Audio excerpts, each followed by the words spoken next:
Hello everyone, welcome to exam break classes. इस video में हम पीसीएस प्री के आंसर की को पूरी कंप्लीट करेंगे। ये हमारे आंसर की एक्सप्लेनेशन का लास्ट और तीसरा पार्ट है। पिछले दो पार्ट में हम एक क्वेश्चन नंबर 101 तक कंप्लीट कर लिए थे। अब इसके आगे देखते हैं।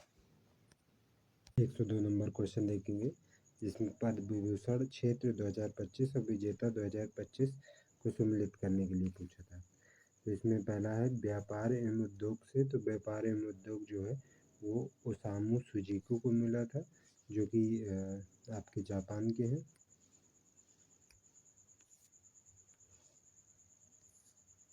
और साहित्य और शिक्षा जो है वो वासुदेव नायर को मिला था। और दवा के लिए आपको मिला था सी नागेश्वर रेड्डी। और कला के लिए मिला था श्री लक्ष्मी नारायण सुब्रमण्यम। नेक्स्ट क्वेश्चन देखेंगे, हिमालय पर्वत में विभिन्न प्रकार की वनस्पतियां पाई जाती हैं। तो ये बिल्कुल सही है। कारण है हिमालय में ऊंचाई के साथ जलवायु में भिन्नताएं पाई जाती है। ये भी बिल्कुल सही है। जैसे जैसे हिमालय पर्वत की ऊंचाई बढ़ती जाती है, वैसे वैसे जलवायु में भिन्नता आती रहती है। जैसे जो नीचे होता है उधर बारिश की मात्रा ज़्यादा होती है। जैसे जैसे ऊंचाई बढ़ती जाती है, शुष्क प्रदेशों में जाते जाता है हिमालय की ऊंचाई, तो उधर बारिश की जगह बर्फ की वर्षा ज़्यादा होती है, जिससे कि वनस्पति उत्पन्न नहीं हो पाती है। नेक्स्ट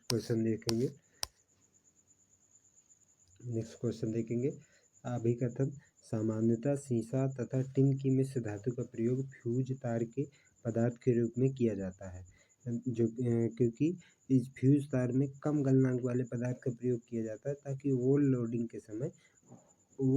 के समय जल्दी से पिघल जाए। और इसका जो कारण है कि सीसा और व टिन की मिश्र धातु का गलनांक तांबे व एल्युमिनियम के गलनांक से अधिक होता है। तो ये गलत है, क्योंकि सीसा और टिन के गलनांक अगर अधिक होगा तो फिर उसका प्रयोग इसमें फ्यूज तार में नहीं किया जाएगा, क्योंकि अगर वो गलनांक अधिक होगा तो वो ओवरलोडिंग के समय पिघल ही नहीं पाएगा। तो इसलिए तांबे और एल्युमिनियम का गलनांक जो है वो सीसा एवं टिन की मिश्र धातु से अधिक होता है, ना कि कम होता है। नेक्स्ट क्वेश्चन देखेंगे, 105 नंबर है, जिसमें गवर्नर जनरल दिए है और उनके कार्यकालों का सुमेलित कराना है। तो पहला है लॉर्ड डलहौजी, जो कि व्यक्तिगत का सिद्धांत इसने दिया था। फिर है दूसरा लॉर्ड कर्जन, जो कि बंगाल का विभाजन किया था।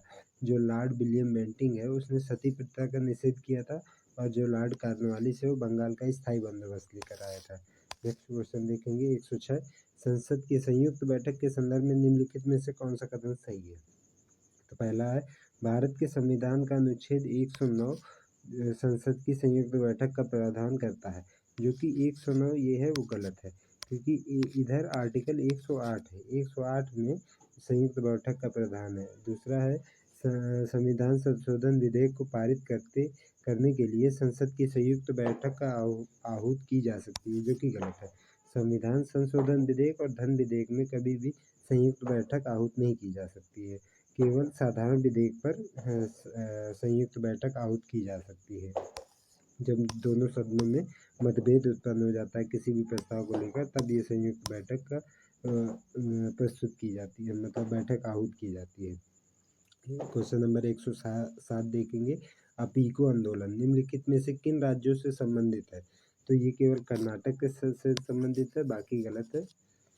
नेक्स्ट क्वेश्चन देखेंगे, निम्नलिखित में से कौन उपन्यासकार और पत्रकार 2026 के अंतर्राष्ट्रीय बुकर पुरस्कार का 5 सदस्यीय जूरी का हिस्सा है। तो इधर पे इसका मतलब जो ऑप्शन है वो केवल 3 है, जो कि नीलांजना एस रॉय। तो इसमें नताशा ब्राउन जो थी ये जूरी की अध्यक्ष थी। ये छठवीं मतलब सदस्य के रूप में अध्यक्ष थी ये। तो ये गलत हो गया, क्योंकि ये 5 जूरी में नहीं थी। तो इन 5 जूरी में जो थी नीलांजना एस रॉय और मार्कस डू सौतेया और सोफी हुजेस, और 5वां है ट्राई उन यांगो, और बाकी एक किरण देसाई या रजनी चौहान, ये सब गलत है। 109 नंबर क्वेश्चन देखेंगे, भारत की वन स्थिति रिपोर्ट 2023 के अनुसार उत्तर प्रदेश के निम्नलिखित में से किन जिलों में उनके कुल क्षेत्रफल के 20% से अधिक वन है? तो इधर पे बहराइच में नहीं है, चंदौली और श्रावस्ती में है। इसमें सोनभद्र भी है, जो कि सबसे अधिक मतलब सबसे अधिक वन यूपी में सोनभद्र में ही है। नेक्स्ट क्वेश्चन देखेंगे 110 नंबर, उत्तर प्रदेश के निम्नलिखित जिलों में से उत्तर प्रदेश के केवल एक अन्य जिले के साथ सीमा साझा करता है। तो ललितपुर साझा करता है, बाकी सहारनपुर, सोनभद्र ये कई जिलों के साथ सीमा साझा करते हैं। जो यूपी का मैप है तो वो ऐसे बना हुआ है कि ये सोनभद्र हो गया और इधर ये ललितपुर ऐसे लटका हुआ है पूरा, कि ये केवल इधर से ये ललितपुर है और इधर ये झांसी है, तो ये केवल झांसी से सीमा साझा करता है। बाकी तीनों ओर से घिरा हुआ जो एमपी से, बाकी तीनों ओर से घिरा हुआ है जो ललितपुर है। तो कभी कभी ये भी क्वेश्चन बन जाता है कि ऐसा कौन सा जिला है जो कि दूसरे राज्य से तीनों ओर से सीमाएं बनाता है, तो उसका आंसर भी ललितपुर ही आएगा। नेक्स्ट क्वेश्चन देखेंगे 111, गरीबी के संबंधित निम्नलिखित समितियों में विचार कीजिए तथा इसके गठन का सही कालानुक्रम व्यवस्थित कीजिए।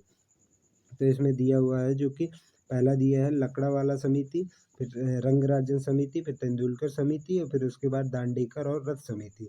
इसमें कालानुक्रम में से व्यवस्थित करना है तो पहले है चौथा दांडेकर और रथ समिति जो कि 1971 में है, और दूसरा है फिर लकड़ावाला समिति जो कि 1993 में है, और फिर तीसरा है तेंदुलकर समिति जो कि 2005 में है, फिर चौथा है रंगराजन समिति जो कि 2012 में है। नेक्स्ट क्वेश्चन देखेंगे 112, ब्राज़ील के संबंध में निम्नलिखित में से कौन सा कथन सही है? ब्राज़ील के भूमध्य रेखीय वर्षा वनों को सिल्वा कहा जाता है। तो ये सिल्वास दो नामों से भी जाना जाता है, कहीं सिल्वास आए तो वो भी सही ही है। और दूसरा इसका ऑप्शन है, यहाँ के गहरे काले रंग के उपजाऊ मिट्टी को टेरा या रोक्सा कहते हैं, ये भी बिल्कुल सही है। इस हिसाब से आपका बी ऑप्शन सही हो रहा है।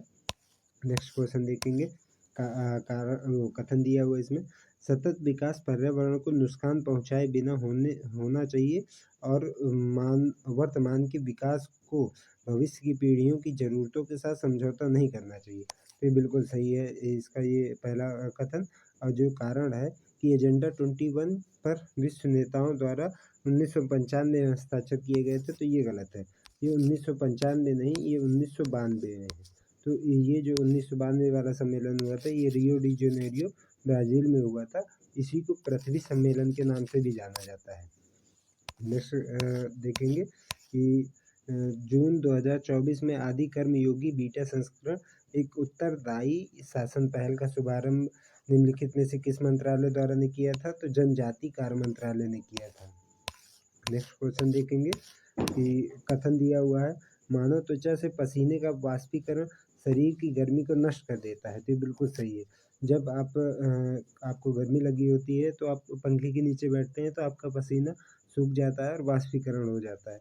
और जब भी ज़्यादा गर्मी होती है और बाहर भी आर्द्रता ज़्यादा होती है, कि मतलब बारिश भी हो रही होती है, गर्मी भी होती है और पसीना छूटता है, तब आपका पसीना नहीं सूखता है, तो फिर वो गर्मी ज़्यादा गंदी लगती है और बहुत ही उस समय बहुत दिक्कत होती है। तो ये जैसे कारण दिया हुआ है कि गर्म दिनों में उच्च आर्द्रता से परेशानी बढ़ जाती है, तो ये दोनों सही हैं।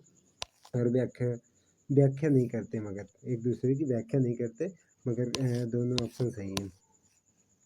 नेक्स्ट क्वेश्चन देखेंगे कि इसमें कालानुक्रम के हिसाब से चुनाव सुधारों पर विचार करना है। तो इसमें दिया हुआ है, पहला मतदाता फोटो पहचान पत्र, दूसरा है इलेक्ट्रॉनिक वोटिंग मशीन, तीसरा है voter verification and paper audit trail, चौथा है नोटा। तो इसमें सबसे पहला आएगा इलेक्ट्रॉनिक वोटिंग मशीन जो कि 1982 में आया था। फिर आएगा उसके बाद मतदाता फोटो पहचान पत्र जो कि 1993 में आया था। फिर उसके बाद आएगा नोटा जो कि 2013 सितंबर में आया था, और चौथा जो है voter verification paper audit trail October 2013 में आया था। इस हिसाब से 2 1 4 3 जो कि ऑप्शन नंबर डी बिल्कुल सही है। नेक्स्ट क्वेश्चन देखेंगे कि शासक और उनके राजवंश। तो महेंद्र वर्मन प्रथम जो है वो पल्लव वंश के थे, और दूसरा जो है कंडुगोन जो है वो राष्ट्रकूट वंश के थे। अमोघवर्ष प्रथम जो है वो कि नहीं सॉरी गाइस, ये कांडूगोन जो है वो राष्ट्रकूट से न होकर पांड्य से थे। ये अमोघवर्ष प्रथम जो है वो राष्ट्रकूट से थे और जो राज प्रथम है वो चोल वंश से थे। तो नेक्स्ट क्वेश्चन देखेंगे, निम्नलिखित में से किसके द्वारा वार्षिक भूजल गुणवत्ता रिपोर्ट 2024 तैयार की गई थी? तो केंद्रीय भूजल बोर्ड द्वारा। 119वां क्वेश्चन है, अलाउद्दीन खिलजी की निम्नलिखित विजयों को सही कालानुक्रम में व्यवस्थित कीजिए और नीचे दिए गए कूट में सही उत्तर को चुनिए। तो सबसे पहले ये गया था जैसलमेर, फिर उसके बाद गया था रणथंभौर, फिर उसके बाद गया था चित्तौड़, फिर वारंगल।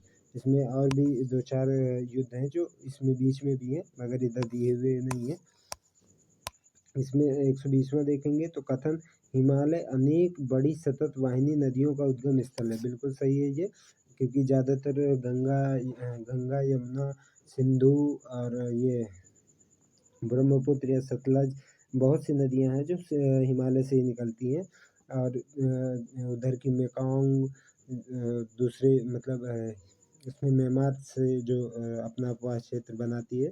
तो कई नदियां हैं जो हिमालय के पठारों से हिमालय के आसपास के क्षेत्रों से अपनी नदियां मतलब सतत वाहिनी नदियां निकलती हैं।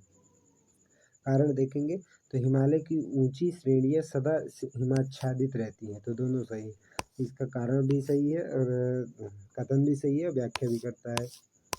तो नेक्स्ट क्वेश्चन देखेंगे कि निम्नलिखित में से किस संगठन द्वारा वैश्विक वेतन रिपोर्ट 2024-25 जारी की गई थी?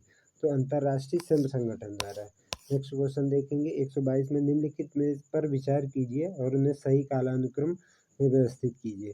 तो सबसे पहले आएगा इसमें सामुदायिक कार्यक्रम योजना जो कि 1952 में आई थी।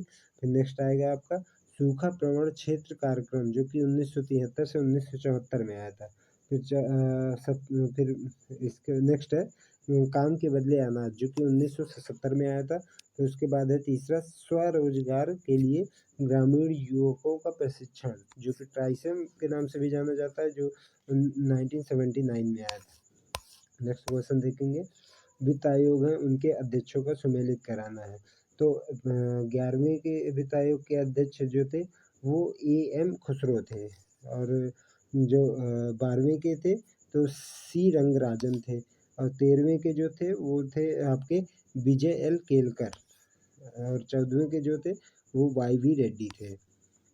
नेक्स्ट क्वेश्चन देखेंगे, बहुआयामी गरीबी सूचकांक के संदर्भ में निम्नलिखित में से कौन सा कथन सही है? तो इसका जो पहला ऑप्शन है वो है इसे 2010 में विकसित और प्रस्तुत किया गया था। तो ये बिल्कुल सही है। और नेक्स्ट जो है ये अत्यधिक गरीबी को मापता है और प्रतिदिन $1 से कम के जीवन यापन वालों को शामिल करता है। ये गलत है। ये अत्यधिक गरीबी को मापता है, इधर तक तो ये सही है, मगर ये प्रतिदिन $1 से कम जीवन यापन करने वालों को शामिल करता है, ये गलत है। यह जो है ये स्वास्थ्य, शिक्षा और जीवन स्तर के 10 संकेतकों के आधार पर गरीबी का आकलन करता है, ना कि ये $1 से कम जीवन यापन करने वालों को शामिल करके। और जो ये बहुआयामी गरीबी सूचकांक है इसका जो 2010 में संयुक्त राष्ट्र कार्यक्रम यानी UNDP और ऑक्सफोर्ड गरीबी और मानव विकास पहल द्वारा ये विकसित किया गया था। इन तीनों की संयुक्त पहल थी, मतलब सबने मिलकर ये पहल स्टार्ट की थी बहुआयामी गरीबी सूचकांक की। नेक्स्ट क्वेश्चन देखेंगे, मार्च 2025 में भारत ने ऑपरेशन ब्रह्मा निम्नलिखित में से किस देश को मानवीय सहायता प्रदान करने के लिए शुरू किया था? तो वो है म्यांमार। नेक्स्ट क्वेश्चन देखेंगे, इसमें कारण और कथन है कि पहला कथन है पुरुष और महिलाओं की आवाज़ें अलग अलग होती हैं। तो ये तो सभी लोग जानते हैं कि अलग होती हैं। कारण है कि पुरुषों और महिलाओं का वोकल कॉर्ड की लंबाई और मोटाई अलग अलग होती है। ये भी बिल्कुल सही है और व्याख्या भी कर रहा है ये। नेक्स्ट क्वेश्चन देखेंगे कि निम्नलिखित में से कौन सा युग्म सम्मिलित नहीं है? तो पहला तो ये सम्मिलित है कि राष्ट्रीय मतदाता दिवस जो है 25 जनवरी को होता है। संविधान दिवस भारत में 27 जनवरी को नहीं है, 26 नवंबर को होता है। और जो ये मानवाधिकार दिवस जो है विश्व का वो 29 दिसंबर को नहीं 29 जनवरी को नहीं 10 दिसंबर को होता है ये। नेक्स्ट क्वेश्चन देखेंगे कि निम्नलिखित घटनाओं पर विचार कीजिए और इन्हें सही कालानुक्रम में व्यवस्थित कीजिए। तो पहला जो है अंग्रेजों द्वारा अवध का अधिग्रहण, वो 1856 में हुआ था, ये तो बिल्कुल सही है। और ये पहला इनमें से सबसे पहला यही है। फिर उसके बाद देखेंगे तो नील विद्रोह जो है वो आपका 1859 से 1860 तक हुआ था। तो नेक्स्ट ये हो जाएगा। फिर उसके बाद आपका आएगा द्वितीय एंग्लो अफगान युद्ध, जो कि लॉर्ड लिटन के समय पे हुआ था 1878 में। फिर है आपका इल्बर्ट बिल विवाद, जो 1882 में लॉर्ड रिपन के समय पे हुआ था। तो पहला इसमें आ जाएगा कि पहला, तीसरा, चौथा, दूसरा। नेक्स्ट क्वेश्चन देखेंगे निम्नलिखित में से किसके द्वारा खाद्य सुरक्षा के अधिकार की अवधारणा प्रस्तुत की गई है। तो ये अमृत सेन जी के द्वारा प्रस्तुत की गई है। ये जो MS स्वामीनाथन है, ये भारतीय हरित क्रांति के जनक थे। अमृत सेन की जो खाद्य सुरक्षा के अधिकार की अवधारणा है, यह सुनिश्चित करती है कि किसी की सभी व्यक्तियों को हर समय एक सक्रिय और स्वस्थ जीवन और पर्याप्त सुरक्षित भोजन तक सबकी पहुंच हो सके। मतलब सबको एक स्वस्थ जीवन मिले, सबको सुरक्षित भोजन मिले, मतलब जब उन्हें भोजन की आवश्यकता हो उस समय में भोजन प्राप्त हो, ये इनकी अवधारणा की प्रस्तावित की थी इन्होंने। नेक्स्ट क्वेश्चन देखेंगे हिंद महासागर के संदर्भ में निम्नलिखित में से कौन सा कथन सही है। तो ये इसे प्राचीन यूनानियों ने इरिथ्रियन सागर कहा था, ये बिल्कुल सही है। लाल सागर को भी इरिथ्रियन सागर ही कहा जाता है। उसी को मतलब ये दोनों को जोड़ के पूरा ये इसे इरिथ्रियन सागर, हिंद महासागर और लाल सागर दोनों इरिथ्रियन सागर ही है। नेक्स्ट ऑप्शन जो है ये भूमध्य सागर के दोनों ओर फैला हुआ है, ये भी सही है। नेक्स्ट क्वेश्चन देखेंगे विश्व बैंक और अंतर्राष्ट्रीय मुद्रा कोष के संदर्भ में निम्नलिखित में से कौन सा कथन सही है। तो विश्व बैंक और अंतर्राष्ट्रीय मुद्रा कोष की स्थापना एक साथ की गई और इन्हें लोकप्रिय रूप से ब्रेटन वुड जुड़वा कहा जाता है, तो ये बिल्कुल सही है। नेक्स्ट ऑप्शन जो है अंतर्राष्ट्रीय मुद्रा कोष और विश्व बैंक का मुख्यालय क्रमशः वाशिंगटन DC एवं न्यूयॉर्क में, तो ये न्यूयॉर्क में नहीं है, ये दोनों इसके मुख्यालय जो है वाशिंगटन DC में ही है। नेक्स्ट क्वेश्चन देखेंगे कि शिष्य दिए हुए हैं उनके गुरुओं से उनका सम्मिलित कराना है। कबीर के गुरु थे स्वामी रामानंद और अमीर खुसरो के गुरु थे निजामुद्दीन औलिया और सूरदास के थे वल्लभाचार्य और मर्दाना के थे गुरु नानक देव। नेक्स्ट क्वेश्चन देखेंगे निम्नलिखित में से कौन सी ठंडी महासागरीय धारा नहीं है। तो इसमें जो है अग्लुहास, ये गर्म जलधारा है जो कि हिंद महासागर में बहती है। ब्राज़ील जलधारा जो है वो दक्षिणी अटलांटिक महासागर में बहती है। और हम्बोल्ट धारा जो है वो आपकी ये प्रशांत महासागर में बहती है। और कैलिफोर्निया जलधारा ये भी प्रशांत महासागर में बहती है, उत्तरी अमेरिका के पास में। इसी हिसाब से आपका डी ऑप्शन सही हो गया। नेक्स्ट क्वेश्चन देखेंगे पर्यावरण को वहन क्षमता के संदर्भ में निम्नलिखित में से कौन सा कथन सही है। तो संसाधन निष्कर्षण की दर संसाधन सृजन की दर से अधिक रहनी चाहिए, ये बिल्कुल सही है। अगर संसाधन निष्कर्षण की दर संसाधन सृजन की दर से कम हो जाएगी तो फिर पर्यावरण संतुलन नहीं हो पाएगा। अब जैसे जो पर्यावरण अवशोषण की प्रदूषण के अवशोषण की क्षमता जो है पृथ्वी में, वो अगर कम होगी और पर्यावरण प्रदूषण बढ़ता जाएगा तो पर्यावरण संतुलन नहीं बन पाएगा। अगर वही पर्यावरण निष्कर्षण की जो पर्यावरण प्रदूषण हो रहा है वो कम हो और अवशोषण क्षमता जो है वो बढ़ी हुई हो, तो पर्यावरण संतुलन बना रहेगा। अब इस हिसाब से जो ये है पहला ऑप्शन इसका गलत हो गया। और दूसरा जो है अवशिष्ट का उत्पादन पर्यावरण के अवशोषण की क्षमता के भीतर होना चाहिए।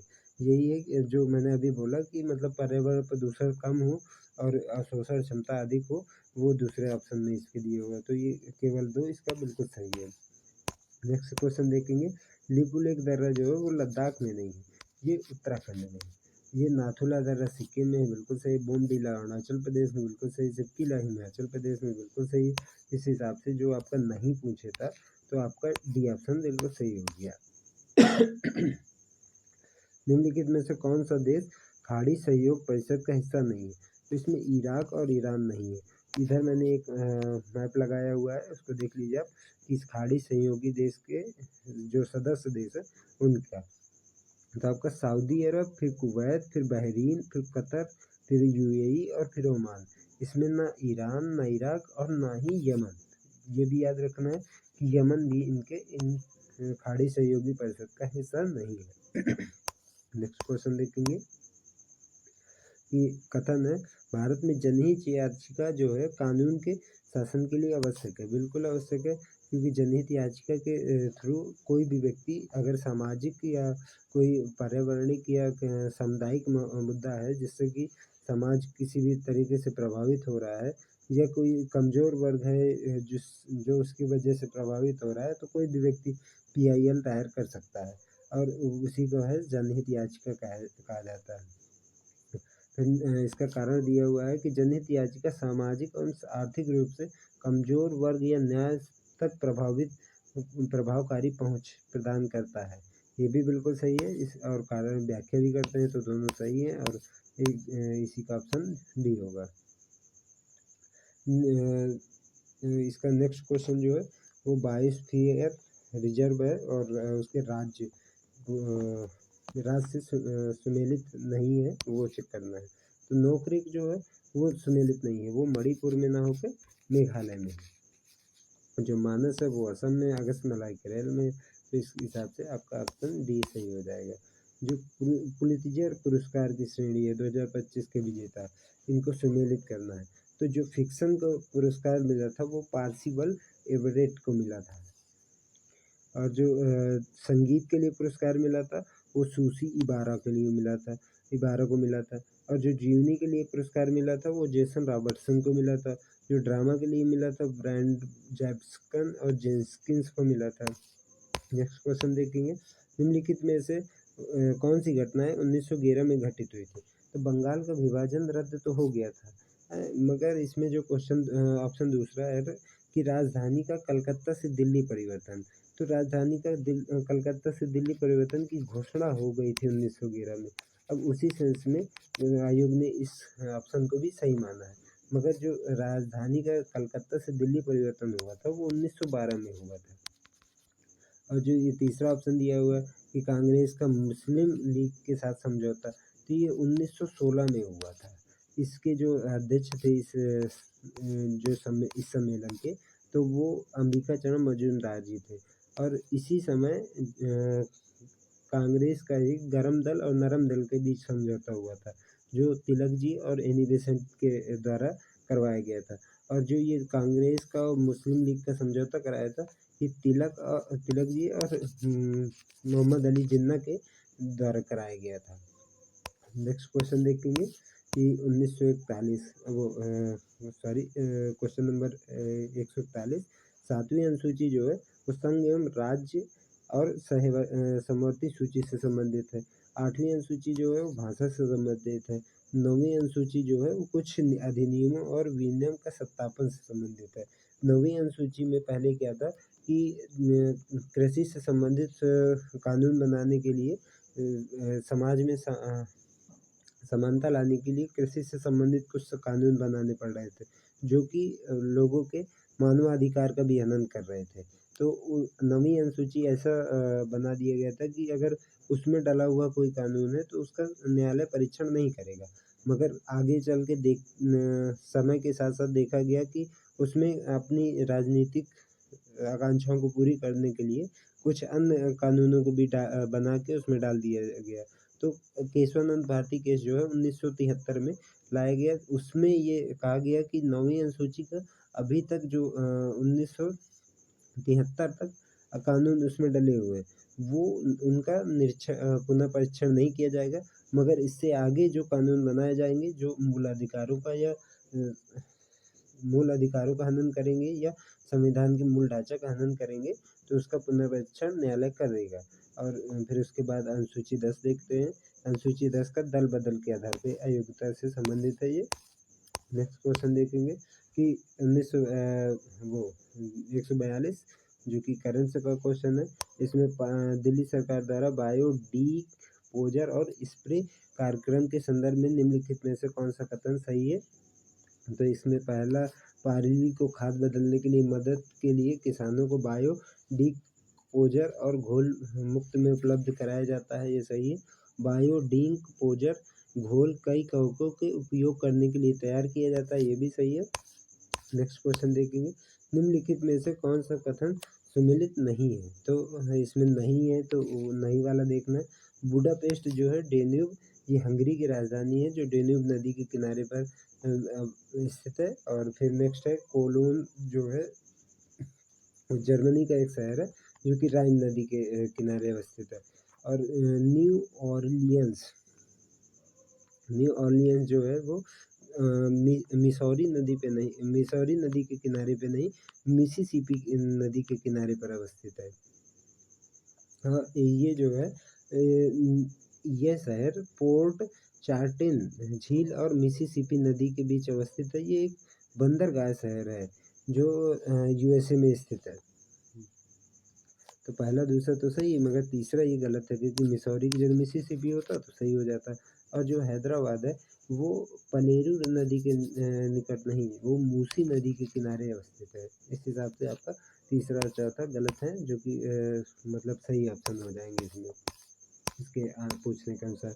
तो अब नेक्स्ट क्वेश्चन देखेंगे, कथन है उपभोक्ता अधिकतम खुदरा मूल्य एमआरपी को कम पर मोल भाव कर सकते हैं, ये बिल्कुल सही है क्योंकि जो एमआरपी है वो सर्वाधिक मतलब उपभोक्ता का अधिकतम मूल्य है कि उससे अधिक उपभोक्ता नहीं खरीदेगा या दुकानदार नहीं बेचेगा या उत्पादक जो भी है नहीं बेचेगा। कारण देखेंगे कि कारण जो है एमआरपी का वह मूल्य जो विक्रेता को क्रेता से वसूलना ही होता है जो कि गलत है क्योंकि एमआरपी हाईएस्ट मूल्य है, उसके नीचे भी उपभोक्ता से क्रेता मोल भाव करके खरीद सकता है। नेक्स्ट क्वेश्चन देखेंगे, उत्तर प्रदेश के संदर्भ में निम्नलिखित में से कौन सा कथन सही है? तो उत्तर प्रदेश देश में आलू का अग्रणी उत्पादक है, बिल्कुल सही है।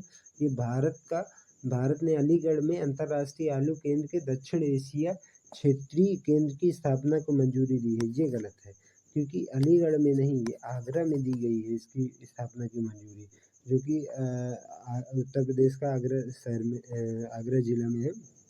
और जो अंतर्राष्ट्रीय आलू केंद्र है वो लीमा पेरू में अवस्थित है। नेक्स्ट क्वेश्चन देखेंगे, इसमें भी सुमेलित नहीं है वो पूछा गया है। तो इसमें बगलीहार चिनाब नदी पे ही है, पंडोह जो है वो रावी नदी पे नहीं है, वो ब्यास नदी पे है। और श्रीशैलम कृष्णा नदी पे, ना कि तुंगभद्रा नदी पे। इस हिसाब से आपका बी ऑप्शन सही हो गया। निम्नलिखित में से किसने जलियांवाला बाग हत्याकांड से दुखी होकर वायसराय की कार्यकारिणी परिषद से इस्तीफा दे दिया था? तो वो थे चेट्टू शंकर नायर, जाकि नागी ईश्वरी प्रसाद, मोहम्मद शफी या इकबाल नारायण गुट्टूर। हिसाब से आपका डी ऑप्शन सही हो गया। नेक्स्ट क्वेश्चन देखेंगे, वैश्विक वित्तीय स्थिरता रिपोर्ट निम्नलिखित में से किसके द्वारा जारी की जाती है? तो अंतर्राष्ट्रीय मुद्रा कोष द्वारा। बाकी सब गलत हैं आपके। विश्व अंतर्राष्ट्रीय मंच या विश्व बैंक। निम्नलिखित में से अगला देखेंगे कि कथन बाबर की चतुरंगी तुर्की में तुजु के बाबरी लिखा था, बिल्कुल सही है। और नेक्स्ट क्वेश्चन कारण जो है वो है कि तुर्की मुगल दरबार की राजभाषा थी, ये गलत है क्योंकि तुर्की नहीं थी, ये फारसी थी। इस हिसाब से आपका बी ऑप्शन सही है। नेक्स्ट क्वेश्चन और लास्ट क्वेश्चन देखेंगे, नगर पालिका के संदर्भ में निम्नलिखित में से कौन सा कथन सही है? तो पहला, नगर पालिका के सदस्य बनने के लिए अर्हता आयु 25 वर्ष होनी चाहिए, जो कि गलत है, 21 वर्ष होनी चाहिए। दूसरा देखेंगे, नगर पालिका में सीधे चुनाव में से आने वाले कुल सदस्य संख्या का 1/3 स्थान महिलाओं के लिए आरक्षित है, तो ये बिल्कुल सही है।